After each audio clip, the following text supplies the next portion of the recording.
Let's go live with Jack Kelly. Welcome to the one-of-a-kind LinkedIn live show that will help you with your job search and advancing your career. We will bring in educated career experts who will share their insights and give you inside tips on how to be successful in your job search. Now let's get into today's show with your host, Jack Kelly. Let's see. I think we're going live. I think we are. We're live? We're live.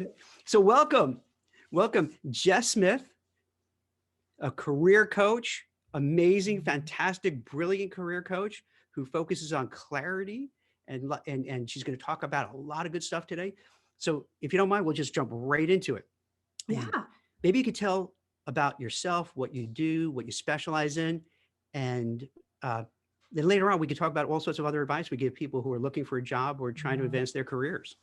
Okay, perfect. So hi, everyone. Thank you, Jack, so much for having me. I'm super excited that we get to have this conversation today. My name is Jess Smith. I am a career coach, like Jack said. And so I help people who are unhappy with their jobs to find careers that they love by connecting with their inner power. And so before I got into career coaching, I actually spent 4 years working on recruiting teams at a Fortune 500 tech company, Salesforce. A lot of people are familiar, based out of San Francisco. And I loved it, but I really was inspired during that time by all of the little mistakes that people kind of make along the way. And I just thought if I could share what I know with people, they would get so much further in the process. And I was also really inspired by, I've been on 2 clarity journeys myself, right? And so the process of figuring out where do I want to go, it's not really an easy thing. So that's definitely one of my favorite topics to talk about as well, which I think we're going to cover today. I gotta say, one thing that what's really interesting is sometimes, and this is not anything disparaging or negative at all, but a lot of times career coaches may not have experience recruiting or related things. And Salesforce, amazing company, fast growing company. Now I think it's in the Dow Jones now. I mean, like crazy. Their growth is amazing. So that you had actual experience placing, people at a premier, Silicon Valley-ish type company, and knowing what it takes to hire people, to bring them aboard, to sometimes not bring them aboard. Yeah. So that's real. So let me ask you this, from working at Salesforce, like what kind of things did you learn that really helped cross over in terms of what you're doing now? Yeah. Do you mean kind of for myself or for job seekers or for both, for a little bit of both, because having that experience to me seems invaluable, to help other people. Yeah, for sure. So I think some of the things for job seekers that I noticed, we'll start with that. It was a lot of just like little things, right? Like things that people would put on their resumes or not put on their resume, right? Like that was a big one where I would sometimes end up talking to someone and they would tell me this amazing thing. And I'm like, oh my gosh, why is this not on your resume, right? So that was kind of one of the things. Another thing that I really noticed, because I had the opportunity to interview over 1,000 individuals over the a lot of people over the 4 years that I was there. Yeah. And so another big thing that I noticed was, when people are nervous, sometimes a nervous habit is talking too much. So there were some times when I would get on the phone with a candidate and I'm like, hey, how are you doing? And just asking that, like, tell me a little bit about yourself, right? Kind of that dreaded opening question. Right. And people would launch into these like 10-minute stories. And I'm like, wow, we only have 30 minutes scheduled. And they just took up 1/3 of the whole time with that. Right. Yeah. And so stuff like that, where I'm like, they're just nervous, just don't know maybe, right, that to keep it on the shorter end. And so those were some of the things, if I think about from a candidate perspective, that really stood out to me. Or even things like another one that stood out was like making titles on your resume and LinkedIn relatable. So I'll give you a quick example. This is actually a client example, but it's the same thing. I was working with someone who was a recruiter, essentially. That was her job. But at her company, they called her a resource manager. And so that's what she had. What is that? I don't even know what it means. I've been recruiting for 25 years. Like what? Like exactly. Yeah. It's a very obscure, totally a company internal thing, like quirky thing, right? That they did to give her that title. That's what they call it. They're a company. And I was like, wow, no one's going to recognize this. Right. And in a recruiting position, like looking at those resumes, that was the first thing that I was looking at, because people don't read resumes top to bottom, right? You're jumping all over the place with that thing. And so the first thing my eye would always go to were those job titles to see, okay, does this person have the type of experience that I'm looking for, right? And I think that's so important when you're applying to a company like Salesforce that has hundreds and hundreds of applications coming in. Like at one point in my career, I was responsible for looking at 200 to 300 resumes per week. Mm-hmm. And so this was before they had an ATS, and, you know, we had humans looking at everything, right? And so if you can't give someone that immediate reassurance, right, that you're a fit, when you've got like 300 other people you're competing against, it's really tough. So that was like one of my big takeaways too, was the people that could make it easy for me on the recruiting side to see that they were a fit. It was those people that were moving forward, right? So it's interesting. Within like a minute, you've already, I'm taking some notes. You talk a lot. So one, talking too much. What would you say? And I get this too, you know, from job seekers. You'll say, oh, hey, tell me about yourself. And I think we'd agree most times when you say that in the context of an interview, it's, oh, all right, I do X, Y, and Z. Here's my responsibilities. Here's what I want to do next. But then do you get this? Well, my high school job, I did this. And then you realize, oh my God, they're going to go through everything. Yeah. And they go on and and then, I don't know, like, are you able to stop them, or what's your way to kind of say, wait, no. I didn't really mean tell me all about yourself. I really meant about your job, what you want to do. Yeah. I mean, I would try. So there are like two sides of it, right? On one hand, it's like you're telling me as a candidate that you have a lack of self-awareness when you do that. There's a lack of self-awareness. So that's already kind of like putting up a red flag in my mind as a recruiter. So it's not like a hard no or anything, but I'm kind of like, ooh, okay, lack of self-awareness. And then when I would try to interject, I would try to interject by like saying people's names, because that's attention grabbing, right? Be like, oh yes, Jack, yes, but like trying to put people's names in there to pull them out of their story and remind them, hey, I'm here on the phone with you. Right. But yeah, and I think this is kind of an unfortunate piece of it, but something that I think is really real, is that when you think from a recruiter's perspective, I'm talking to 10 to 15 people a week. Some recruiters do even way more than that, right? For interviews.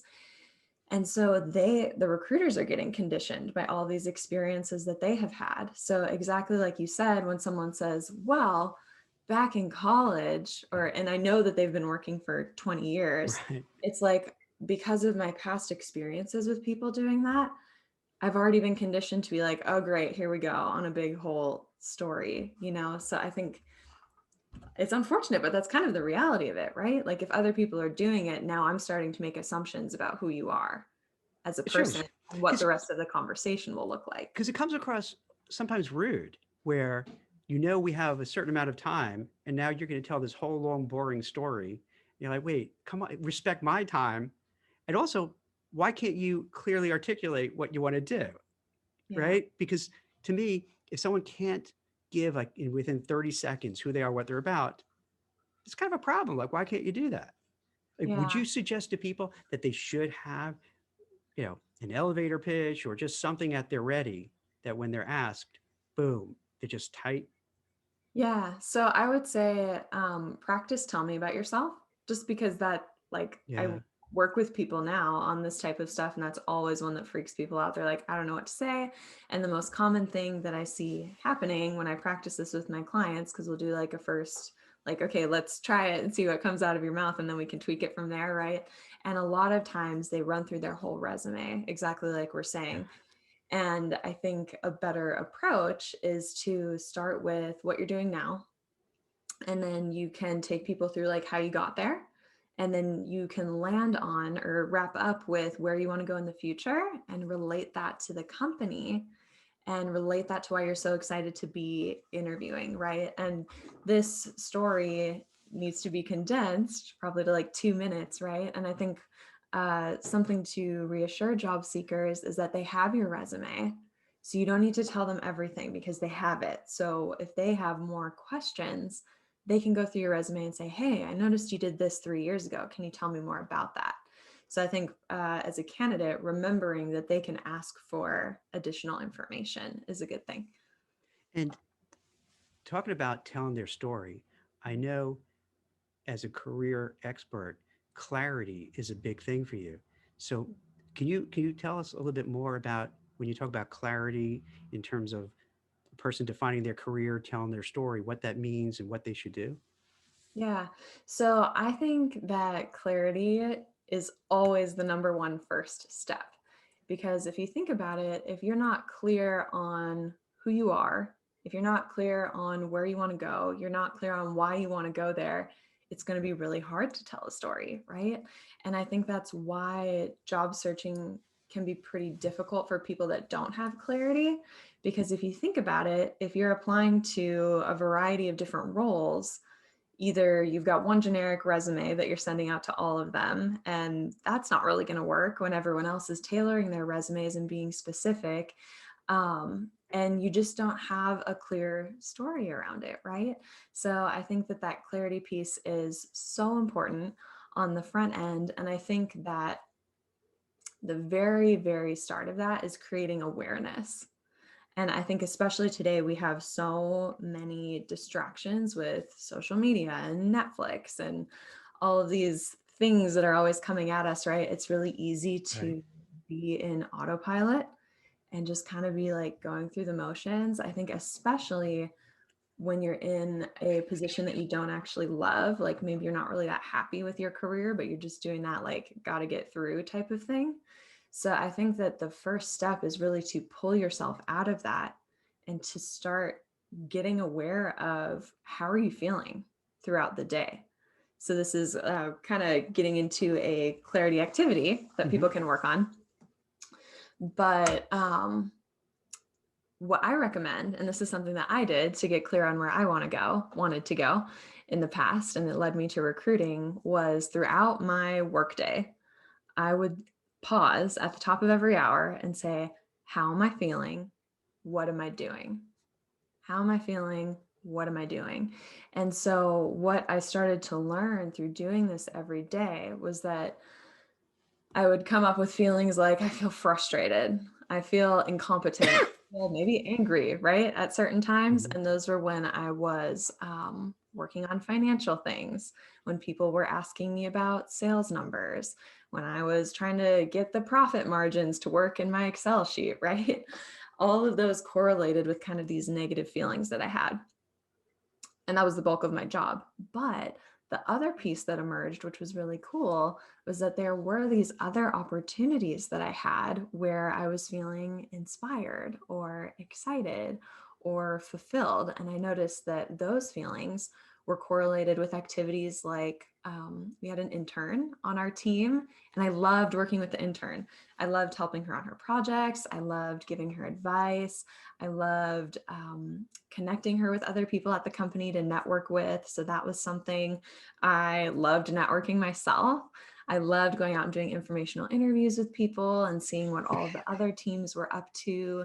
And I also loved team building activities. So things that I had a small team of like 7 people that I was with every day. So stuff that I got to do with them was really fun and exciting. And so it was through creating that awareness that I started to get the clues of where I wanted to go.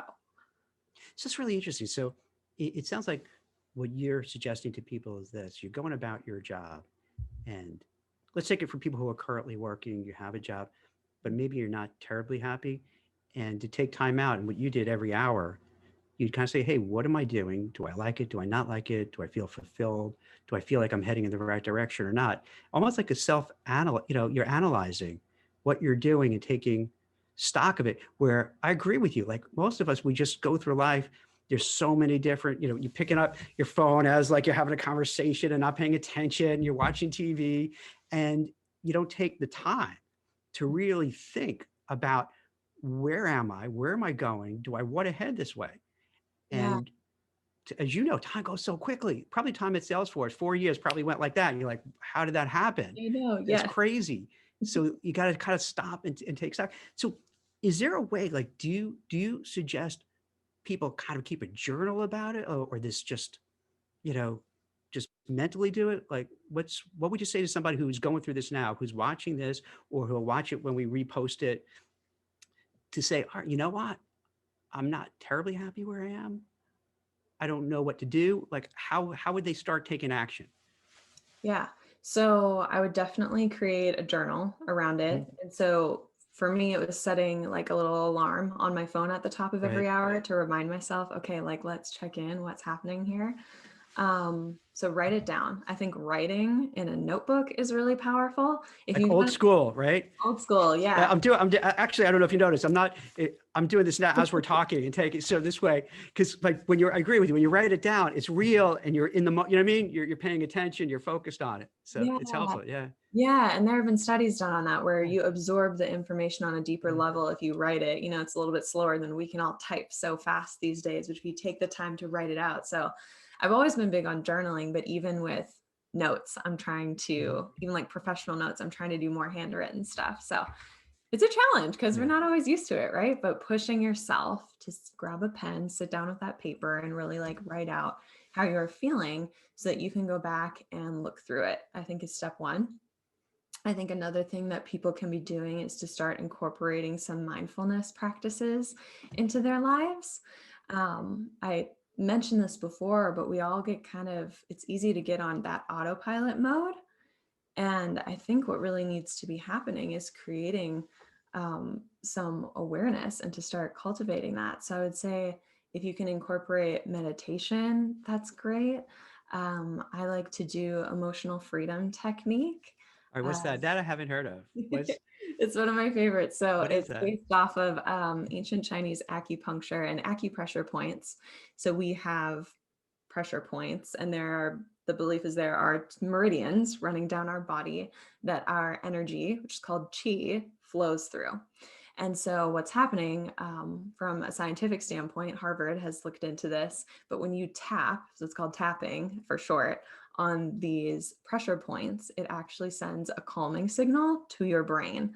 So it's essentially like shutting off your fight or flight mechanism. Mhm. And so what happens is you kind of verbalize whatever you're experiencing and do the tapping. So it might be like, even though I'm really fearful right now, I love and accept Is, myself. is that is that why, like, just out of habit, when people have like just feeling a little stressed out, you have, you're just doing this and trying to, is that kind of just an Maybe. instinctual kind of I don't know for primitive, sure, but that would what, make sense. I don't know for right? sure, but that would make sense. Because I Yeah. did that this morning after Jess and I were talking before the show. I had this interview and I somehow didn't tape it, which I was supposed to do it.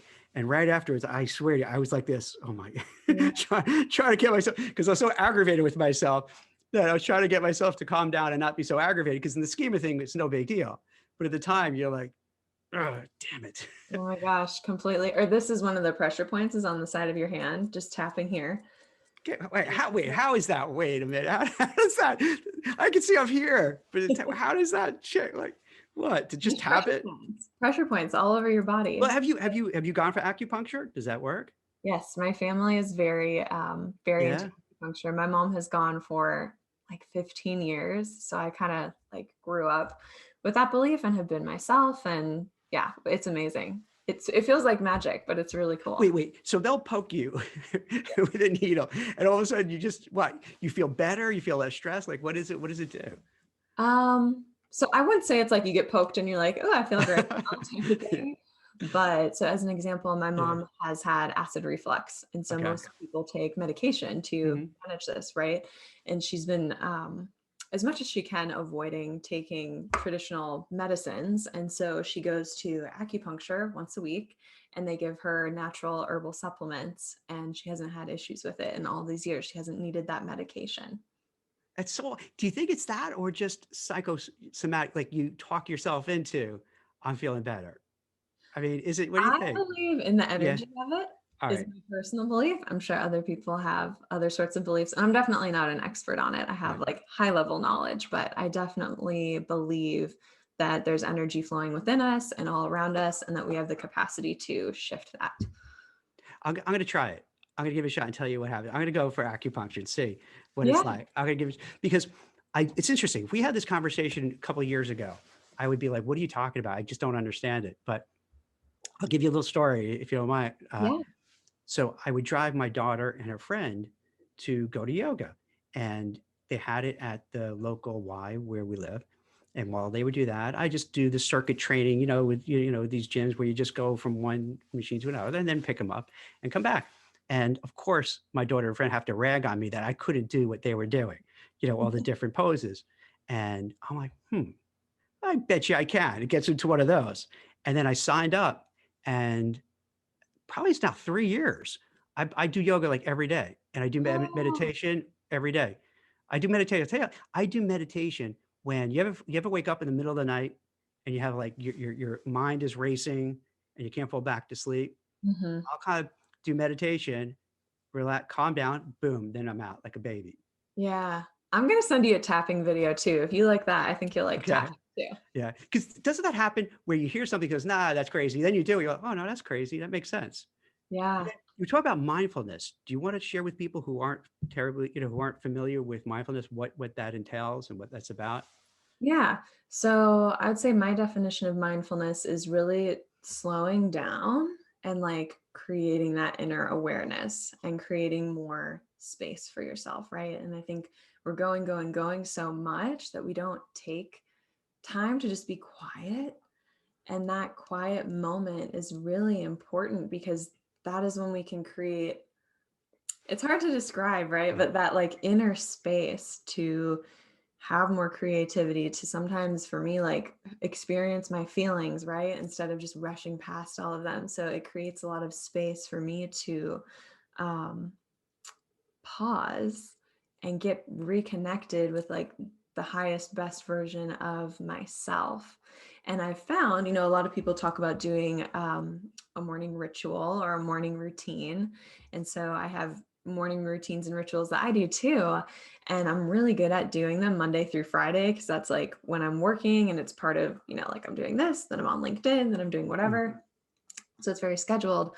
But I find that on the weekends, it's a little bit more of a challenge for me Yeah. to stick with Yeah. that. Yeah. And I notice that sometimes I start feeling a little chaotic on the weekends because I haven't taken that time for myself to kind of get recentered and give myself some space and just reconnect with who I am, right? And so I found that it's really, really important to me. It helps me perform at my best. It gives me more energy. It helps alleviate anxiety. So those are some of the benefits that I've gotten from it. And I'm curious to know, what about you? Because like meditation and yoga, those are amazing practices. It calms me down. Yeah.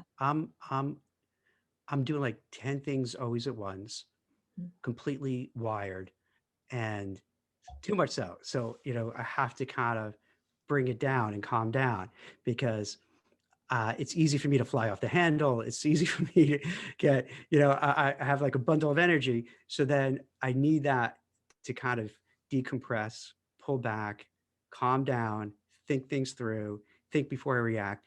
And with mindfulness, what I find interesting too, I think it's so important in the career and the job search and interviewing because there's so many times, tell me if this makes sense, Jess, is you're in an interview and you're just not in the moment. You're not paying attention. You're not in sync with the other person.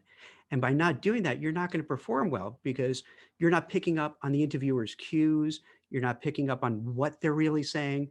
You're just waiting for them to finish talking so then you can say what you want to say. And it doesn't go well. But I find out if you're in that moment and you're actually actively listening to an interviewer and you're watching their body language, not like a creep, but just watching to see how they react to what you say, then okay, I said this. She seemed to really like it and think it's smart. Okay, I'm going to keep going. I said something else. That didn't seem like it went over well, so maybe that's not important, and I'll shift. But if you're not really paying attention, you're not going to notice those things. Right. Does that make sense? Does that? Yeah. Yeah. Oh, I completely agree. And I mean, earlier I was talking about people tell these 10-minute stories, right? And I don't say that to shame people, but I Yeah. think it's like the nervous habit, right? Yeah. There's like this energy that's kind of flying all over Yeah. the place. Yeah.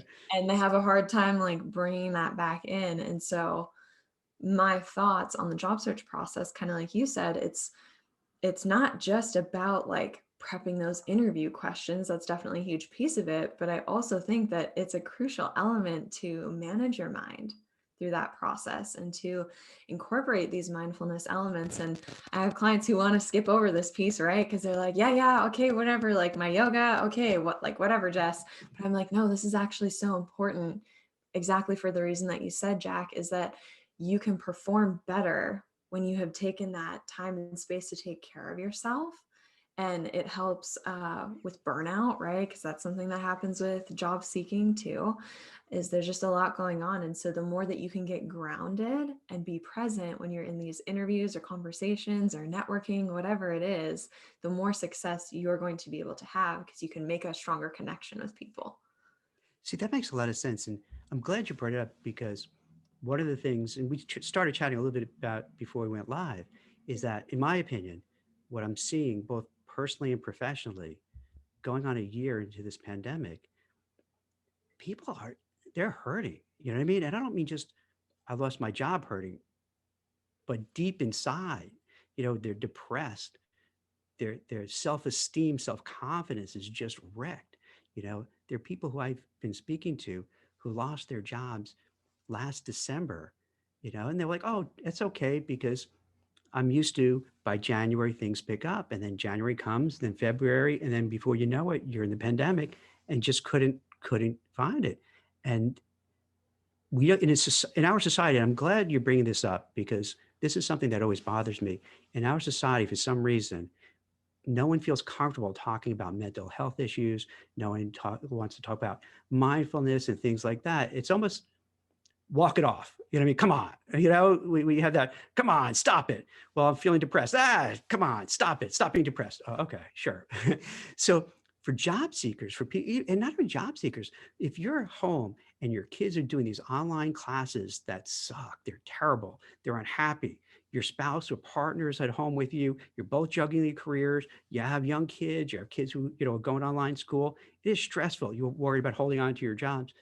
What would you suggest to them? Like, how do you take some of the things you're talking about to just help them get through and make it and just keep their head above, at the very least, keep your head above water. You know what I mean? Yeah. So one of the things that I'm learning, and this is a very personal example that I'm working on with my therapist. I have a therapist. She's amazing. She's my hero. She changed my life. Is creating space for those feelings that we don't want to feel. So again, this incorporates with the mindfulness, right? Like creating space for things. And it kind of goes with that quote, what you resist persists. And so it's like the more that you don't want to feel that you're sad, the more that you don't want to feel that you're angry, and the more that you try to like stuff that down, the more that it's like right here at your throat, right? Like choking you. And so what I've been trying to do, and again, this is like could apply to job search or just life in COVID, right? Is allowing myself to have space to feel those feelings. So an example, this was actually just a couple nights ago. I had this dream that I was at my grandmother's house and I really miss my grandma. I can't go see her. She's in like a nursing home right now. Visitors aren't allowed still. I miss her. And I dreamt that I was at her house and like in her backyard. And I woke up in like really deep sadness. And I was like, wow, I feel trapped in my house was the feeling. And so I'm currently in Minnesota. There's snow here. I could go outside, but it's not the same as when I'm in San Francisco, right? And I can just like walk through all the beautiful neighborhoods and it's 70 degrees, 60 degrees. So I'm feeling super trapped right now. I actually just woke up and like started crying. And I think the piece of that I really want to land with people is that is okay. Instead of trying to shove that sadness down and be like, no, I'm fine, like power through, like you said, that message we've been given. I was like, okay, I'm sad, and let myself cry. And then I felt so much better about it. And so I really think that if we can try to start giving ourselves space to have these emotions and these feelings and putting a name on them, even just acknowledging them is a start, right? To say, I'm burnt out. Like I'm tired. Acknowledge maybe you need a break from your job search. I mean, I don't think it's sustainable to be doing like 8 hours of Right. job searching every day, all day, right? And so if you are having these feelings, like sit down and ask yourself, what am I experiencing right now? And what do I need? How can I soothe myself? Is that going for a walk, taking a bath? Maybe it's ordering your favorite dinner or something, right? But doing something to really take care of yourself, I think, is a way that we can start to just love ourselves more, even in a small capacity, and gives us more space to move forward. That makes a lot of sense. So you said you see a therapist, you go to that. Would you recommend that for people who are maybe going through this it's part of the whole process, as part of the whole career? If you find yourself, because here's what I see happening. And as a recruiter, you probably saw it as a recruiter, and now as a career coach, you have somebody who maybe is in between roles. They're getting worried. They're dipping into their savings. They're getting stressed. They're stuck at home. So then when they have a chance to interview, they don't interview that well because you could feel the stress and the anxiety on them. And this happens even pre-COVID. This is not just a COVID thing. Mhm. And so now that it's a tougher job market, you come across that way, it's easier for a hiring manager to be like, okay, thanks, Jack. It was nice meeting you. And in their mind, they're thinking, let me move on, because they feel that negative energy. They feel a little resentment, a little bitterness. And even if they don't say it, you could pick up on a vibe for somebody. You could pick up. And then in a hot market, it's different. In a hot market, you'd be, hey, what am I going to do? It's hard to find talent. We got to make, they're not perfect, but let's do it. But in this kind of environment, it's too easy to say thanks, no. And then to your point, Jess, I think what happens, then it puts them down that spiral, because they're like, oh, again, I didn't get the job, they didn't follow up with me. And it becomes a self-fulfilling prophecy where you just get bitter and angry, and then it doesn't change, because now when you go to an interview, you're going to go in thinking, I'm not going to get it anyway. Mhm. I see You that. know, so it's so unfair, because the people who need the help the most are beaten up the most and feel so down about themselves. So then they don't do well, and then they don't get the job, and it just becomes unending. It just keeps going around. It's like a hamster in a wheel. It just doesn't change. So it sounds like what you're suggesting, if they could take proactive measures and really step back, think about what they're doing, how they're feeling, how they're acting, and then just try to just work on themselves, right? Is that? Yeah, I would totally agree, because exactly what you're saying, once things, you've had these negative things happen, right? And especially if you're like laid off, it's that feeling of like, why did I have to be the one who was laid off, right? Like, how could this have happened? And then you got these interviews, exactly like you said, nothing's coming through. And I really see that. And I think it's really dangerous for job seekers. Exactly what you articulated is that once you start to get into the belief that nothing's going to work out, that's what you get more of. And I really just want to highlight, I think it's really potent what you said, is that you show up with kind of like that little bit of attitude. And even though you think you're hiding it, You could tell. humans are very You could perceptive. tell. You could just tell. And then sometimes it's not what you say, it's how you say it and your mannerisms. And you could you feel that. Yeah. Where if someone comes in for an interview and this is what's so unfortunate about the whole interview process. If you have a job and you have a good job and you have different offers out there, let's turn back the clock when things were hot. You probably ran into these at Salesforce all the time, because you're probably dealing with really high-end people. So they probably have other offers, they have other opportunities, they're interviewing a bunch. So they come in all like feeling, they're feeling good, because they know, hey, if I don't get this job, I got a job to go back to. And if not, I got plenty of other, places. So you do well. And isn't this like a thing notice?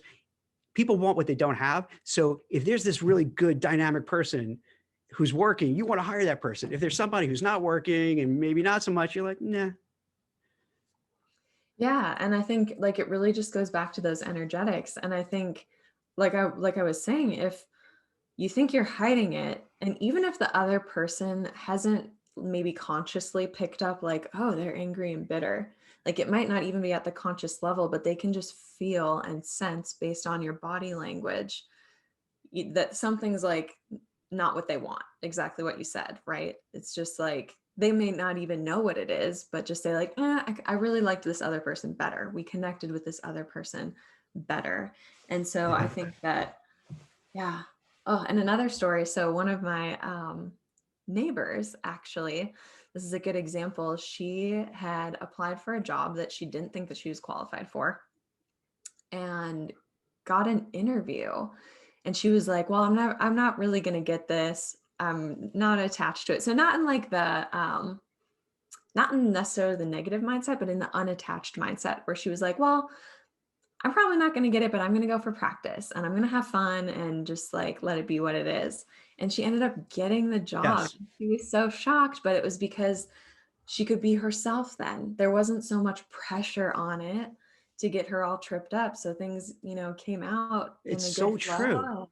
Jess, it's Yeah. so true.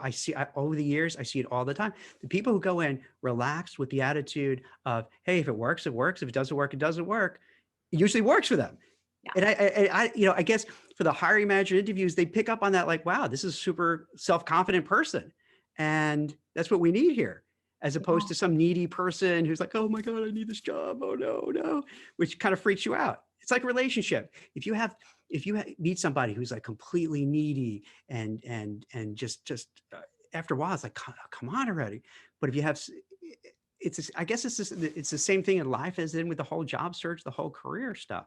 But here's the thing, what I find out. So we started Recruiter, which is a platform to help people network and get jobs, and we're really just helping. That's what it's all about. The challenge I have at times is, give you an example. The other day, I just put out some questions. We have a Facebook group, put out like, hey, how's it going in terms of the interviews? Are you getting interviews, getting jobs? And unfortunately, the vast majority aren't really getting a lot of interviews. Some not getting any interviews. They're not getting jobs. And, we're talking about kind of changing your mindset, but what do you do when the reality is they're just hitting that wall? Nothing is happening. Mm-hmm. So like, I find myself, I don't know what to say to them to really, you could feel they're so discouraged and they're so sad. And I find myself at a loss to be like, what to say. So what kind of advice would you suggest giving these folks who legitimately are just having a hard time, can't seem to get the traction, can't seem to get the interview, can't seem to get the job? And these are real issues. Like what I know I'm putting a lot on you to come up with an answer, but is there something you'd suggest or say that, could help them get through? Yeah. So it is tough. And I think it's tough being on the coaching side Yeah. when you want so badly to help. Like Yeah. so badly you want to help. Like exactly the question you're asking me, like, what can I say to help lift this person out of this, right? And so I think some things that could be good are just acknowledging the pain again, like being there with people, validating their feelings for one. And I think there's that line of like, validating, like I'm talking about, let yourself be sad, right? Mm-hmm. Let yourself be angry about whatever's happening. And then saying like, okay, and now like what baby step can we take to start moving in the right direction? Or maybe it's like, what can I do to re-inspire myself? So something that I would do at the beginning of a job search, ideally you do this before you're kind of in that down spot, right? And we all know it's easy to get there, myself included, Mm-hmm. right? All of And us, so absolutely. all of us, yeah. Yeah. Is to create a list of shifters. So things that can help you shift that negative energy. And the reason I say to do it ahead of time is because once you're in that space, it's like the blinders are on, like nothing is getting to you at that point, right? But if you've got this list, and I would put it in a visible place so that you see it and you're like, okay, what can I do to help myself? Like, this is the question I ask myself. What can I do to help myself right now? What can I do? And so things that I have on my list of shifters are going for a walk, so changing the environment, putting on a favorite song, dancing, Mm-hmm. right? That's like a good shifter. Mindfulness practices are one. Calling a friend, I would be like, choose a friend that is uplifting, right? Like I have particular friends who I talk to them and it's like I get an energy transfer from them, right? And I feel so uplifted after speaking with them. So notice who those people are in your life that can always lift you up and call them when you're down. I know that one's like really challenging for me. And then once my one girlfriend calls me, she's like, why didn't you call me earlier if you were feeling like this? And I'm like, oh, okay, next time, right? So calling people, I had another one. What was it? Maybe it'll come back to me. But having these shifters acknowledged ahead of time is helpful when you get in that low space. Oh, this was the other one, was gratitude. Gratitude is huge shifter, huge, huge, huge. And we always have things to be grateful for. And so sometimes for when people are new to gratitude as a practice, they're like, my family, like, and we're all grateful for our family, right? Like, I'm not hating on families. I love my family too. But even just like, I'm so grateful that I have a safe place to sleep at night. Like, not everyone has that. I'm so grateful that I have clean water to drink right out of my sink in my kitchen. Not everyone has that. And so it's powerful to acknowledge the things that we do have and really try to latch onto that and get focused on that versus the things that we don't have. So I would really try to use that gratitude piece as a shifter.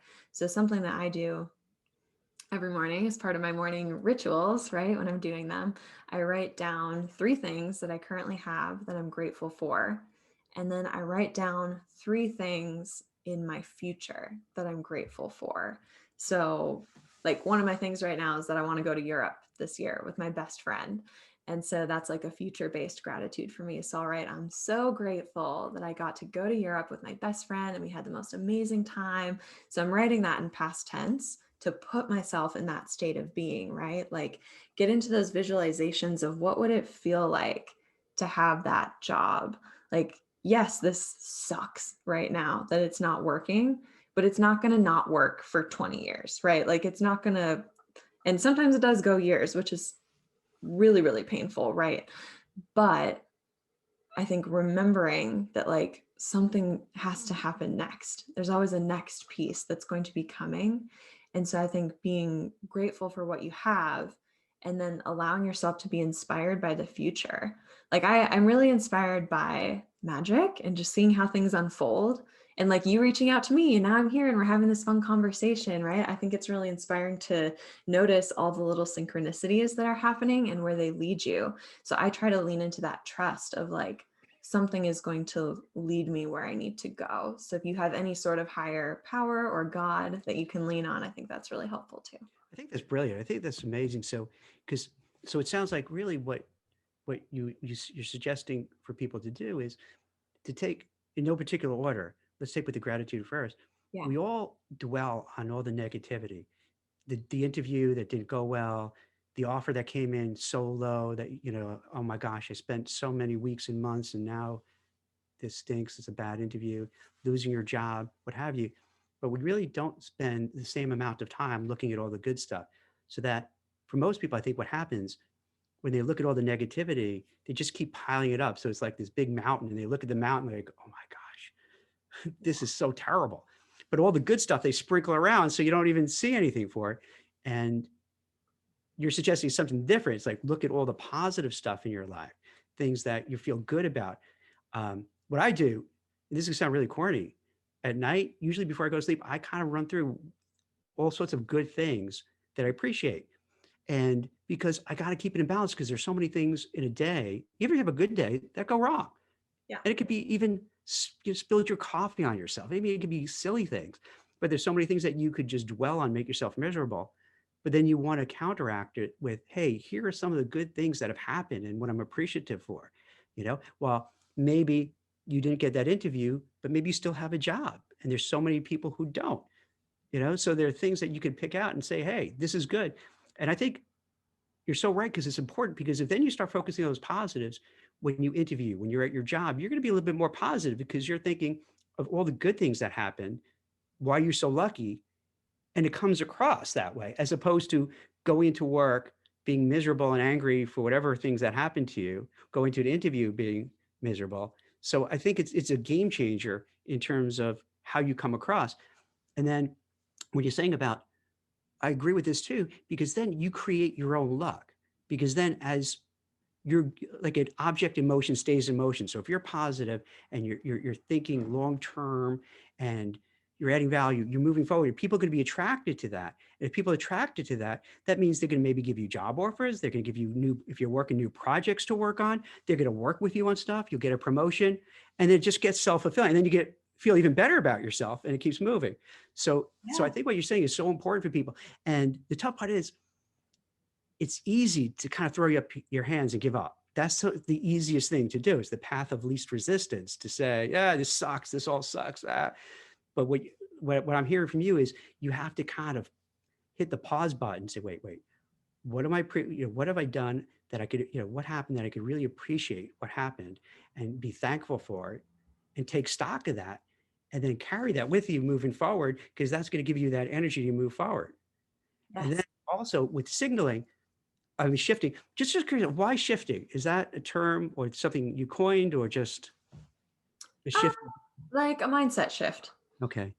So definitely didn't coin it, not my all right thing, but just like shifting your state of being, right? Like getting in that different energy. And so like things that I would do when I was back in San Francisco, the streets are lined with these beautiful succulents. And so just like appreciating that beauty, and it pulls me out of my negativity story, right? So I'm shifting from like, nothing's working today, into, oh my gosh, like, look at this beautiful plant. Like, I am surrounded by beauty. This is incredible, right? And that, it like opens your heart, and then you can be shifted to a different place. Makes so much sense. And I'm with you on that, because give you an example, like, it sounds like, well, before I give you an example, it sounds like if you're doing the same thing, let's say, person who's looking for a job or currently working, and a lot of times it's like Groundhog's Day. It's just the same again and again and again and again. And then after all, you're not even thinking anymore. You're just going through the motions. So by shifting, it's really good to say, wait, you know what? Usually I'm eating lunch at my, it used to be the office at my desk, but now at home, I guess, wherever. So maybe instead of eating lunch at my desk, I'm just going to take a walk to wherever, get a slice of pizza, walk around my town, and then come back. Little things just to change up your routine. Yes. If instead of at home, after working, and you're still at home, you were up early and you ate dinner, you're sitting around. Now, instead of just watching TV, you say, you know what, maybe I'll take a drive and whatever. Maybe I'll take a long walk. Let me just something to break up that monotony, to kind of change how you're looking at things. And it does help, because it clears your mind, right? It takes you out. It's almost like you're a sleepwalker. And then sometimes you have to say, wait, I keep sleepwalking. I got to do something different. Yeah. Is that kind of what you mean by yes, shifting, like just kind of changing it? Yeah, exactly. And like other things that are coming in for me. So I have one of my best friend loves quotes. So maybe there's like a quote that shifts you, right? Like, can you print that out and put that somewhere? Yeah. It always like inspires you. Or affirmations is another one. So like make up an affirmative statement that feels good to you. And I know sometimes people are like, I am a millionaire and whatever, that's so far off from your current reality. And people are like, affirmations. But if you can make it just like one step further, so maybe it's not like, I'm in my dream job. Maybe you're not at that level yet, but could you come up with an affirmation that's like, every day I'm taking steps to get to where I want to go. Every day I'm taking steps to get to where I want to go. Like something little that feels attainable and motivating, and then just like leaning on that. Like I would love affirmations too. So you can YouTube affirmation tracks, which is cool. And they'll like prompt you with things, right? And I'll also just say them in my mind as like a shifter. Or if my mind is really chattery and I can't calm it down, I'll start like verbalizing them. Like I'll just walk around my house saying it out loud, which sounds like crazy and silly, but it really starts to like get you into a different state of being, which is important. What about visualization? Do you believe that works? Like the picture, I'm going into the interview and picturing it. I'm at the interview, I'm at the, at the place, I'm doing well. Here's my desk, here's my office, here's where I'm going to be. Yes. I think that's great. Yeah. I even did some of that before we got on this call today. Yeah. This is one of my intentions for the day, that I was like, okay, I get to have this awesome conversation with Jack. It's going to go really well. I have no idea the specifics of what we're going to talk about. Right. And so I did some of that just before getting on here. I did like some breathing, and I was like, okay, I'm going to have fun. Like, I'm going to have fun with this. I'm going to enjoy being with Jack as like a unique individual, right? So getting into that state of mind. I'll tell you about affirmations. I'll give you a real life example. So kids, when you're a kid, you're not growing up saying, I want to be a recruiter. Like when you were a little girl, you probably were, Mommy, I want to be a doctor, a recruiter, whatever. You kind of fall. I don't want to overgeneralize, but I'll overgeneralize. A lot of times people fall into it, especially if you fall into kind of what I do, this kind of contingency recruiting world, which is like really weird and crazy. So you kind of, and I don't want all these recruiters hating me. So if you hear it, I'm not talking about you specifically. I'm just talking about other people. But when you go, a lot of people fall into recruiting because they tried a whole bunch of things and failed. And it's like, okay, let me try this. And so that was me, right? So I fall into it. But to be fair, I always wanted to start my own business. So that was the back of my mind. I figured, hey, I can, which I did, and I came off a string of just, really just sucked at a whole lot of things, one bad, thing after another.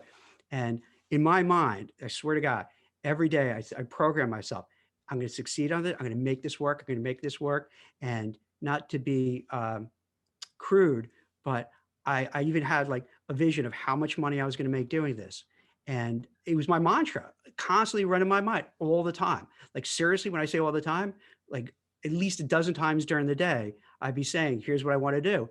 And I achieved it.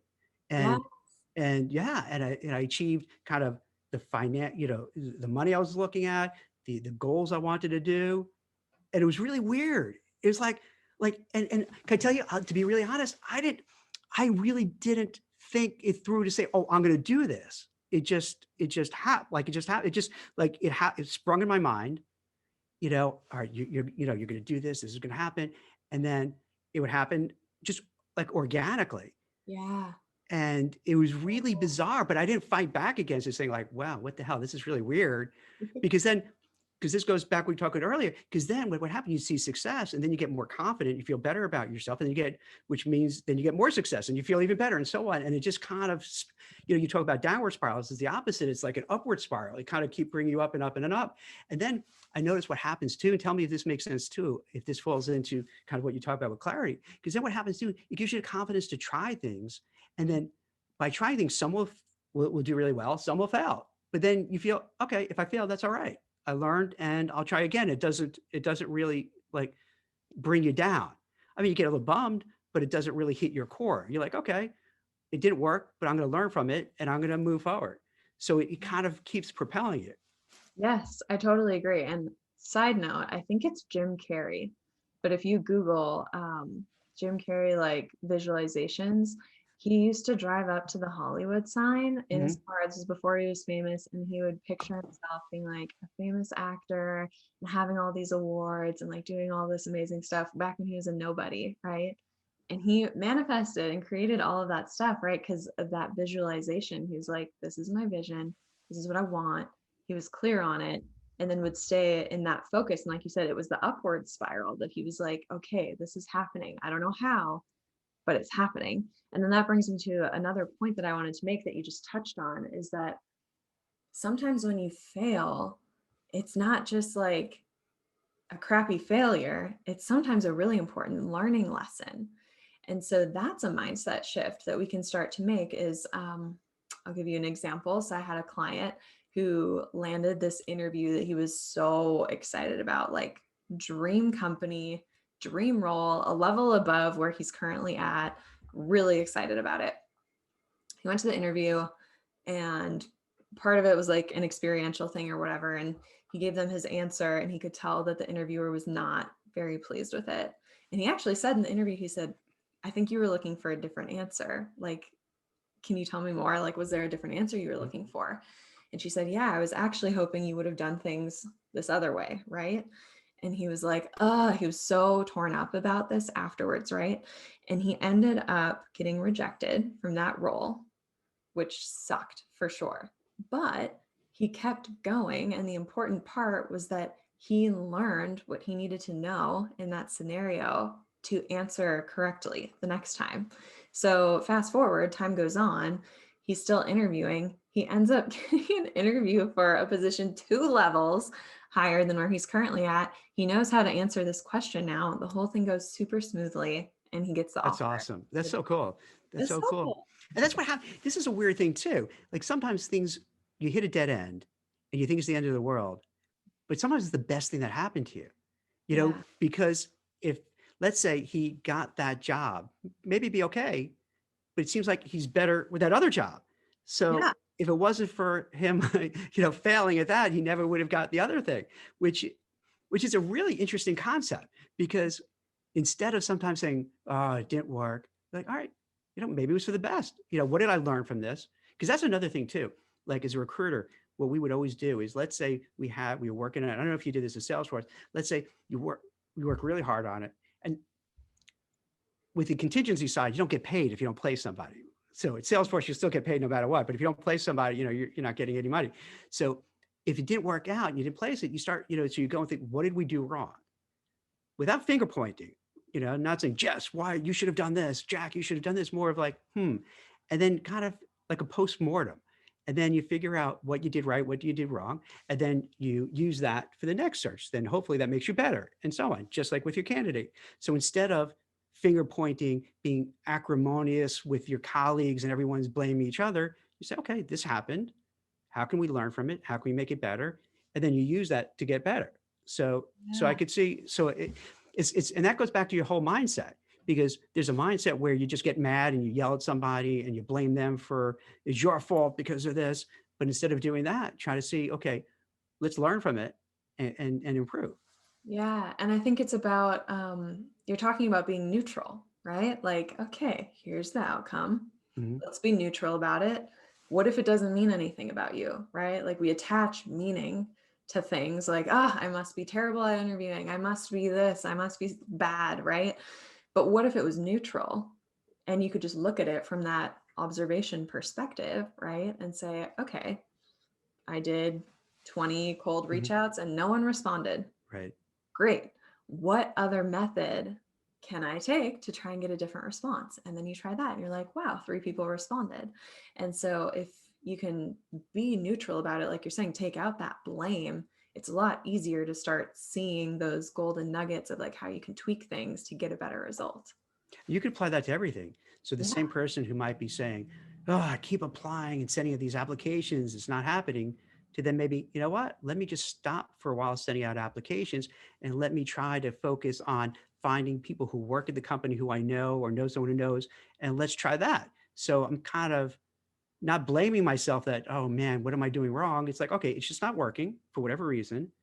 Let me try to do something else and see if it works in that direction. And then put your effort, in that. And then some people are lucky. Some people do that and then it clicks. Other people, well, that didn't work. Let me try this and try, you know what I mean? And you keep trying till you find that one that happens. Hey, so far flew by. You're not gonna believe this has been Yeah. like an hour, but I have one less. All right. So do you have a little bit more time, like a couple of minutes? Yeah, I can keep going. For clarity, what would you suggest for people, whether they're just starting out, graduating college, or they're 60 plus years and trying to reinvent themselves, to kind of use clarity and figure out, what am I going to do? What am I going to do when I grow up? I'm 40, I'm 30, I'm 40, I'm 50, I'm 60, whatever, to kind of like figure out, because I don't know if you find this in your practice, but from people I speak to, whether, in terms of just business or just in the personal world, it seems with the pandemic, people are just kind of reevaluating what's important to them. They're starting to rethink, do I still want to do this job 5, 10, 20 years later? Or, I mean, might we get happy or not? And there's a lot out there. So have you seen that? And do you have any suggestions, like what people could do who like really want to make a change or just start their career or go into a new career to figure it out? Yeah. So I definitely saw that last year. I would say in like the May, like through summer timeframe, like 80% of my clients were in that clarity stage. Yeah. Of like, ooh, I'm reevaluating my life. So I definitely saw that trend.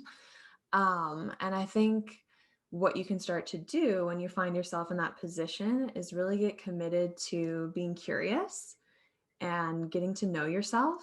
So start asking yourself some questions, right?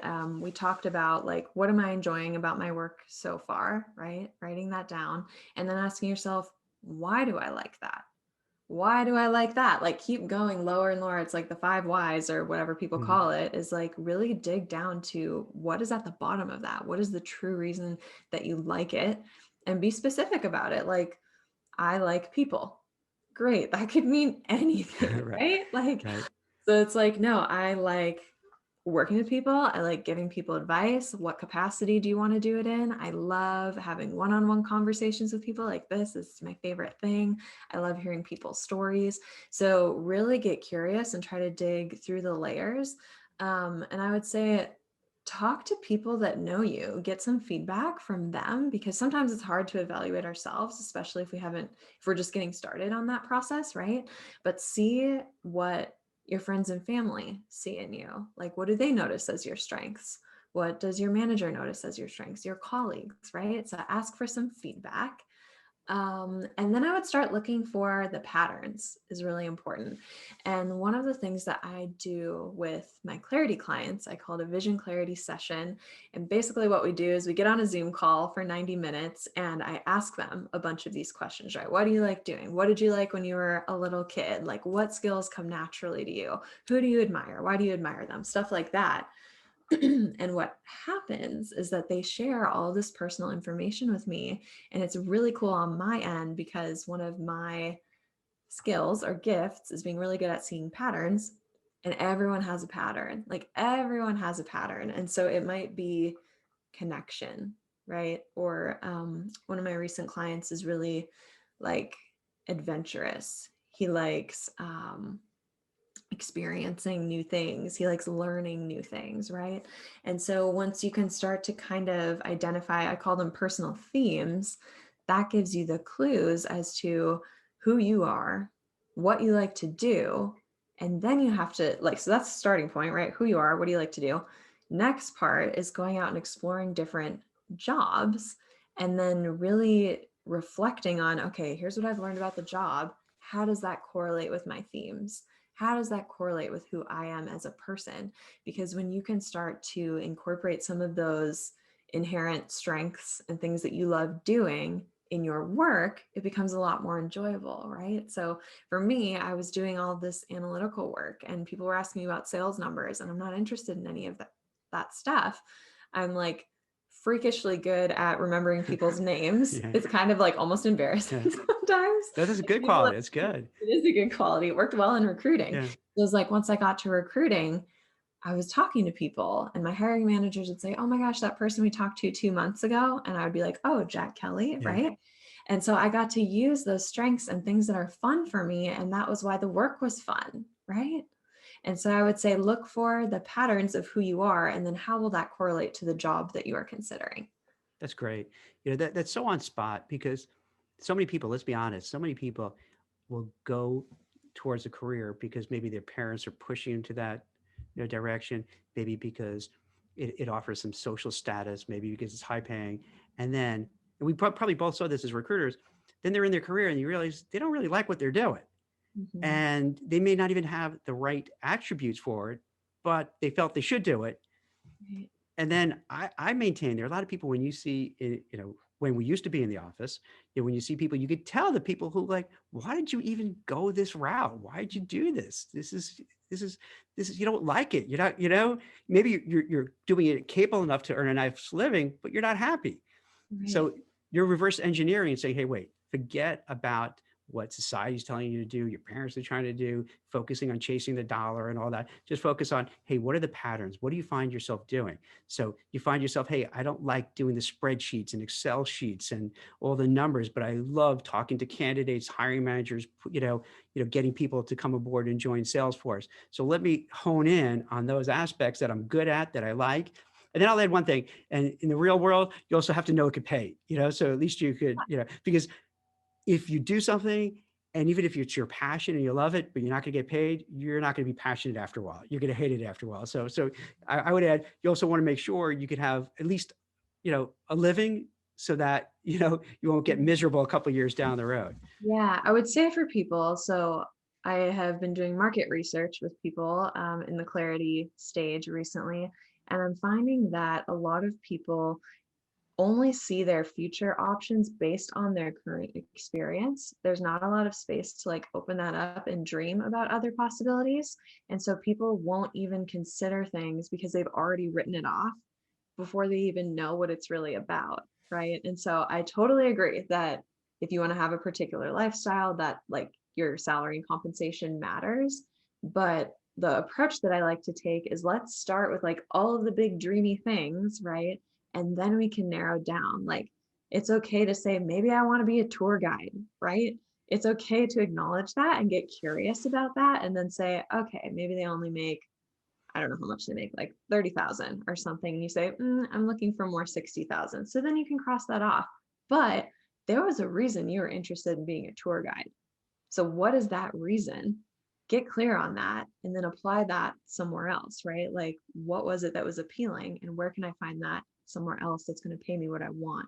So I do think there's value in looking at all the options and then you can narrow down to like what's going to be realistic for my lifestyle. That makes a lot of sense. And then even to your example too, I guess it could be maybe you start out as a tour guide, but then once you're in that industry to see, okay, can I know that there's the ability to grow, both in terms of my career, in terms of compensation, in terms of, enjoying it and challenging. So yeah. Wow. So you gave this is a lot of stuff you gave people. I think a lot of people, I don't know how you feel about this. I think a lot of people weren't going to expect this. Maybe your friends and people who knew you would, but others who are just thinking of, okay, you're going for an interview. Remember your resume, you know what I mean? And your LinkedIn profile, they're kind of thinking in those terms. But having watched you in that summit, I realized, no, that's not what you're all about. So I kind of know that you talk about really interesting, ideas and concepts to bring to people that probably haven't thought of it before, or maybe they heard about it, but they just never, whatever. So I think, and this is what's so cool about what we're doing and what I love doing is because then we could, bring to people's attention who never really thought about it, never thought about their mindset, never thought about shifting, never thought about a lot of the concepts you're talking about, and could kind of say, hey, you know what? Maybe let me listen to this, let me listen to it again. And then let me, as a jumping off point, maybe do some homework, take out some books, and that could help me feel better about myself, help me with my career, help me with my, just getting through the day, getting through this pandemic and not feeling so miserable and down and out and changing the way I view things. So I think I'm so glad you were, came on here and you're able to give this, advice, guidance. And I would bet you for a lot of people never really thought about it, heard about it. So you're kind of maybe opening their eyes to some really new stuff that I could tell you, because a lot of things you're talking about, not all, but I've done and been involved with, and I could attest to the fact it works. It definitely works. The only thing is I haven't really done visualization. I'm going to try it. So I was taking notes. So my homework, I'm going to try acupuncture. I'm going to try visualization. And I'll come back to you, like, give it a few weeks and see what happens. Because I don't know if you can do acupuncture in a pandemic. So that I might hold off because I don't want to get my family sick if I go. Yeah, that's true. So that I might hold off. But the visualization I'll start with. I'll read some books on like what you're supposed to do and all that kind of stuff. And I'll tell you how it works. Any last things that maybe I didn't ask you or that you'd like to share with people before we head out? I would just say take care of yourselves. Like this is the time to be taking care of yourself. And I know we're not used to doing that. That's kind of been like the broader theme of this whole conversation, right? We talk about mindfulness and stuff, but it's like take care of yourself and prioritize that and lean into whatever trust you can have about the future, right? Whatever that looks like for you. And ask for help when you need it, honestly. Like, don't be ashamed of asking for help. That's something that I've gotten a lot better at, right? Is saying like, I'm struggling with this. Who's an expert on this that I can ask for help? Who in my network knows someone, right, that can help me with this? So take care of yourself and just ask for help when you need it. I would say would be my parting advice. That's awesome. Hey, this is not advice, but I don't know if I check this out, but do you have a YouTube channel or a podcast? I have a YouTube channel. Yes. Because I got to check. Do you talk about all this on your YouTube channel? I haven't done it as much, but I need to do more. I know. I think that would be great. I think that'd be awesome to do. Yeah. Because it's looking at your career, your job, your life a little differently than the norm. And just one person, I think a lot of people benefit from that. I think it'd be awesome. I think it'd be really interesting. And I'm not saying this because you're a guest. I'm just being nice because you're my guest. I'm being not, is that you come across in such a calm, collected, thoughtful manner. So you're not like, you know how sometimes people push an agenda on you, you know what I mean? A concept on you. It's like, come on, stop. You're giving me the heavy, you're twisting my arm, but you do it in such a nice way about, bring it up. So I think people would be very receptive. I think that would be awesome. Thank you. Thank I'd you. listen to it. I'd watch it. It'd be great. Because I think you probably agree with this too. All the things we're talking about, it's not like you do it once and that's it. Like you constantly got to keep doing it. It's like every day you got to shower and brush your teeth. You don't say, okay, I showered and brushed my teeth for the week, I'm done. So like these concepts, it's not like one and done. It's right. It's always working on it. Always, always trying to do it. So that's the challenging part of it. Is like every day waking up every and day. being like, okay, how am I feeling? How am I going to shift today? Like that definitely takes commitment. It's for sure not easy, but I can tell you that if you do stay committed on the other side, it's beautiful, right? Excellent. Like beautiful things are waiting for you over there. Excellent. So how can people get in touch with you? What's the best way? Through LinkedIn, Twitter, Facebook? Yeah. So the best way to get in touch with me is LinkedIn for sure. Okay. I'm posting every week on LinkedIn. So following my activity, I love having people comment and jump in on the conversations. I love hearing people's opinions on stuff over on LinkedIn. Great. And can I impose on you for one thing though? Yeah. If you don't mind? So I know a lot of people who do LinkedIn Lives, they interact a lot with the people who have questions. As you can tell, we haven't done that because I tried to have my be in the moment, and I find it. And every once in a while, I was looking over because I have another computer here. So we did get some questions. Would you mind once we edit this and we put it back on social media? So for the people who ask questions, I didn't mean to be rude and ignore those questions. I just try to really stay focused in the zone. So I'm actively listening. I'm paying attention and not getting too distracted. So I didn't mean to be rude, but if you're okay with it, maybe when we repost it, you could answer some of their questions. I would love that. Yes. Okay. So they don't think they were being ignored. All right. Thanks. I don't mean to give you some homework, but since I'm doing some homework too, so we'll both do a little homework. That's amazing. Well, thank you so much. This is so awesome. This is great. I think this is going to help a lot of people. Good. Thank you. Definitely check Jess Smith out on LinkedIn. Okay. Thank you guys so much. I appreciate you, Jack. Thank you. My pleasure. Take care. Thanks. Bye-bye. Hope you enjoyed this episode of the WeCruiter podcast. If you want to check out other great content from WeCruiter, make sure to visit us at wecruiter.io. That's WECRUITR.io. We offer tons of great resources for job seekers and professionals, so make sure to check us out today.